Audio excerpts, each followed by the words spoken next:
So hello everyone, আসসালামু আলাইকুম। Daily new another ব্লগে আপনাদের সবাইকে স্বাগতম। তো আজকে সকালে ঘুম থেকে উঠে পঞ্চম রমজানে কি কি ইফতারি বানাবো আর রুমে কি কি কাজ করলাম আর কি রান্না বান্না করলাম সবকিছুই আপনাদের সাথে শেয়ার করব।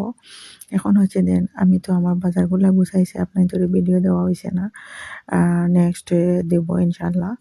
আর বাজার করছি, এখানে তো ফুলাওয়ের চাল কন্টেনারে ভরে রাখছি, একটা মধ্যে মসুর ডাল আর হচ্ছে দেন এখানে ছোট স্টার শেপ ময়দা জেনে আর বেসনের প্যাকেট এগুলো দুইটা এখানে মিক্স করে কুট করে শুকনো একটা বইয়া রাখলে আর কি পেঁয়াজি বানাতে সময় বা বেগুনি বানাতে সময় আর ওদিক খুঁজাখুঁজি করা লাগে না। 2 কন্টেনার থেকে ভাগলা না, 1 কন্টেনার থেকে এখানেও ময়দা আর বেসন কুট করে রাখি দিলা। আর বাকি প্যাকেটও রয়েছে অর্ধেক অক্সিন শেষ হইলে অক্সিন হাসরাইমো আর আরও আছে ইনশাল্লাহ। তো এখানে দেখতেছেন এগুলো আটানোর বাদে আর কি ভরে রাখার বাদে।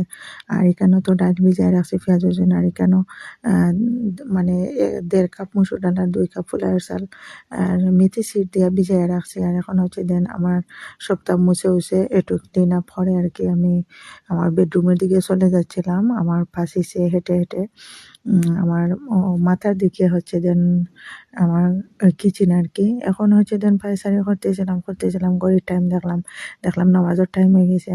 নামাজ কালাম করে তারপর হচ্ছে দেন একটু রিল্যাক্স বুঝে আবার কিচেনে চলে যাব রান্না বান্না করতে। এখানে নামাজ কালাম করবো, কোরআন তেলাওয়াত করে দোয়া দরুদ করবো। যেহেতু রমজানের মাস, শুধু রান্না বান্না করলে আর খেলেই হবে না, মুনাজাত করতে হবে, আল্লাহর কাছে গুনাহ মাফের জন্য কান্নাকাটি করতে হবে। দেন আমরা অত সুযোগ পাইছি, রমজান এক একটা সুযোগ আমাদের জীবনও হচ্ছে দেন। তো আমার এখানে নামাজের কক্ষ লিভিং রুম, এখানে আমি নামাজ পড়ি। যেহেতু আমার বেবি নাই আর কি, তাহলে তো সবসময় সবটা ক্লিন থাকে আর কি। তো এখানে আমি নামাজ পড়ি।